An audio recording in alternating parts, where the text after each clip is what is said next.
Today, we're diving into a landmark court case out of Pakistan that asks a really fundamental question. When a child is married, is that a valid contract, or is it actually a serious crime?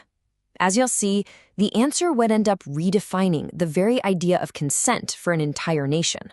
So this whole story, it kicks off with a mother, a woman named Mumtaz Bibi. Her 15-year-old daughter was gone. Now, the man she was with, he actually produced a marriage certificate, claiming that everything was totally legal, but the mother insisted her daughter had been abducted. And this one case, well, it forced the Islamabad High Court to confront a massive contradiction sitting right at the heart of Pakistani law. Because what this case was really about was a fundamental clash of laws. You had the court, led by Justice Babar Sattar, having to navigate these totally conflicting rules. Some of them were relics from colonial times, while others were from modern criminal law. And their job was to somehow find a single, clear answer. This whole situation creates a pretty mind-bending paradox, right? Think about it. How can something be a valid marriage on one hand, but a crime punishable by life in prison on the other? The law was basically saying two different things at once, and that is the legal knot the court had to untangle. So on one side, you have this argument rooted in tradition, often interpreted from Muslim personal law, that says a girl can marry once she reaches puberty, no matter what her age is. But then on the other side, you have Pakistan's modern penal code and a whole bunch of other laws that are very clear. A child is anyone under 18, and any sexual contact with them is strictly illegal. The court had to figure out which of these two standards would define consent in modern Pakistan. So how did the court even begin to weigh these two completely opposite arguments?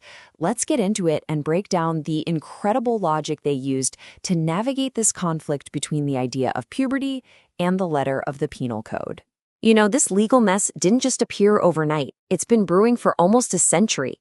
It started way back with colonial-era laws in 1929 that set the marriage age at 16, but the penalties were pretty minor. The real game-changer came in 1990 when Pakistan signed on to the UN Convention on the Rights of the Child. That set 18 as the international standard, and that kicked off this wave of new, modern laws in Pakistan, all pointing toward that one clear age for legal adulthood.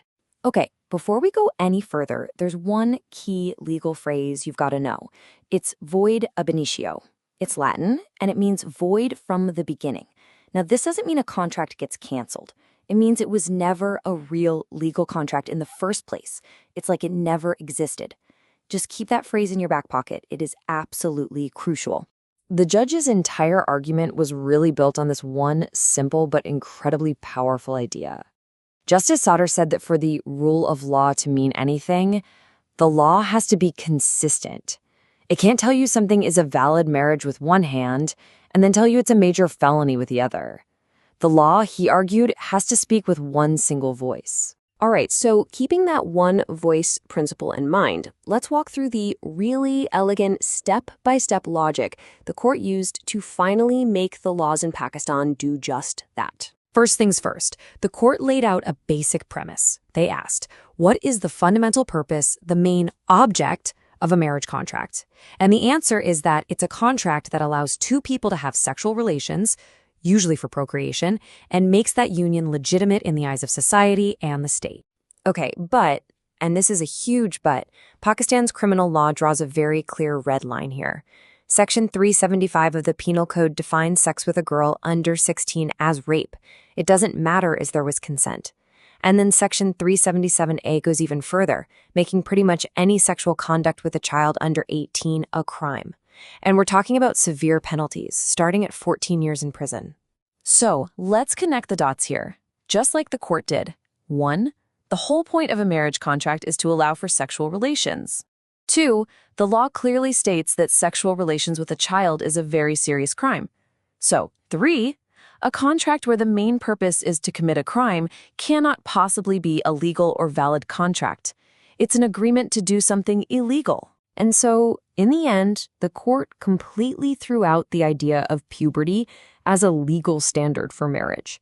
It looked at all the modern laws, from the Constitution to the Penal Code, and said that they all consistently point to one clear, unambiguous number as the age of legal consent and adulthood: 18.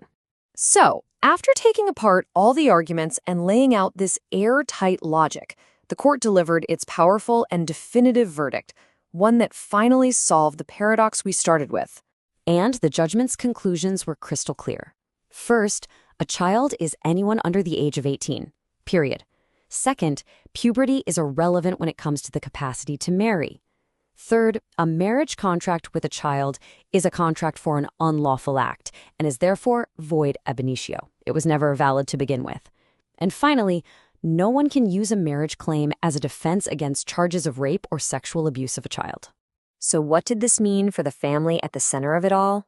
Well, the 15-year-old girl was ordered to be returned to her mother, but the court went even further. It basically instructed Parliament to get its house in order, to go back and amend all those old, conflicting colonial-era laws so that Pakistan's entire legal system finally speaks with one clear voice on child marriage. And that's why this verdict is so much bigger than just one family. It's a huge step toward making Pakistan's laws consistent with its own constitution and its international commitments. When it came down to it, the court chose to prioritize the safety and rights of a child over conflicting and outdated traditions. You know, what this judgment really is? It's a story about a court stepping in to draw a line in the sand between the past and the present. And it leaves all of us with a much bigger question, one that every society has to face. When old laws clash with new values, who gets to decide the future? The judges or the lawmakers?